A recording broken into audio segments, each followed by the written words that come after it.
Show me a piece of your heart, a piece of your love. I'm calling you up to get down, down, down. The way that we touch, it's never enough. I'm calling you up to get down, down, down. Da da da da da da da da da da da da da da down, down, down. Da da da da da da da down, down, down. Why am I in such a good mood right now? One, because I've just started my green tea and that's my new addiction, by the way. And secondly, because after many weeks of depression, uncertainty, anger, frustration, and many other negative emotions that you can possibly come up with, West Ham United has finally got its arse into gear, albeit very reactionary by the board, by the way. Make of that what you will. But anyway, regardless of what you might think, West Ham United has finally done something useful with itself. I was at work, I think it was yesterday, and I was just doing my normal work things. And then at around midnight, one of the lads on my West Ham group chat said to me, well, shared rather, the news that Fernandes had finally agreed a move to West Ham United and completed the medical. That's the first big thing for us.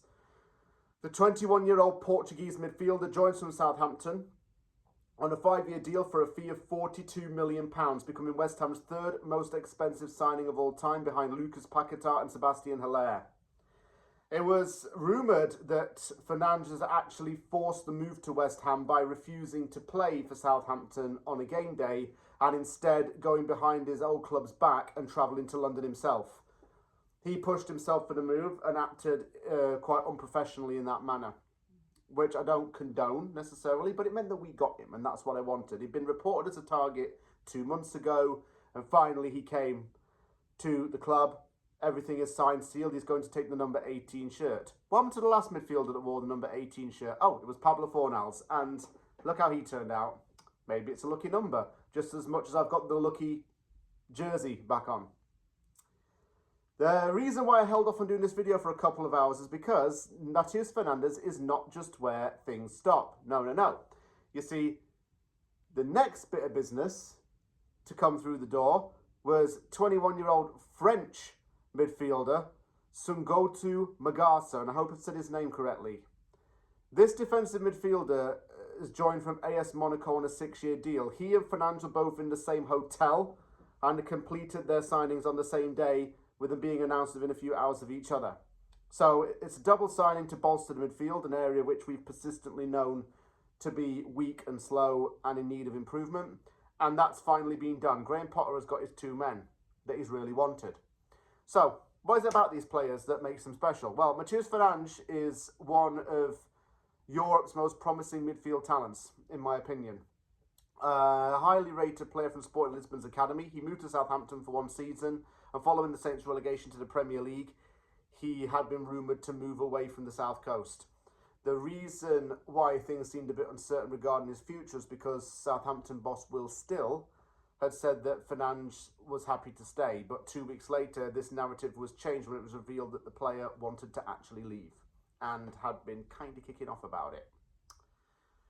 Fernandes is a midfielder that is tactically adaptable and very direct and versatile in his approach. He has played as an attacking midfielder, a central attacking midfielder, and a number 8.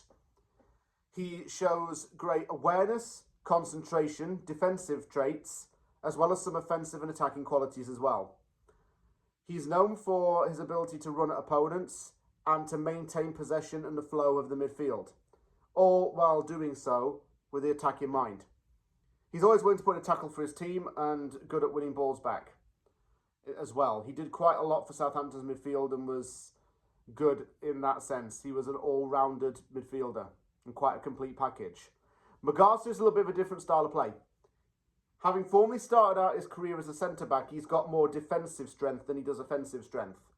Magassa is also deployed as a box-to-box midfielder too, and is one of France under-23's most important players at the moment.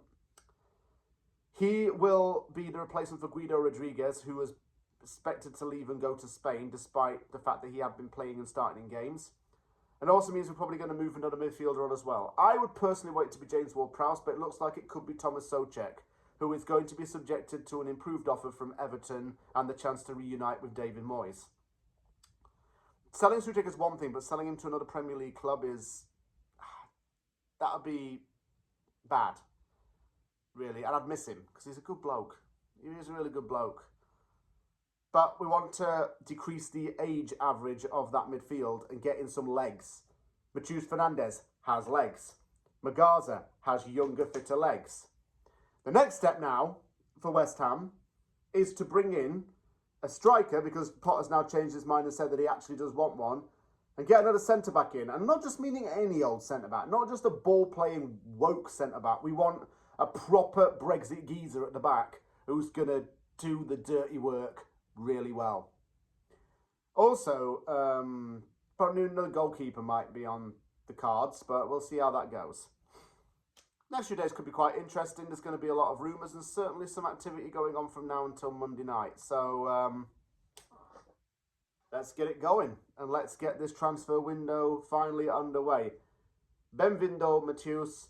Bienvenue, Songotu. Come on, you Irons. Welcome to the East End of London, boys.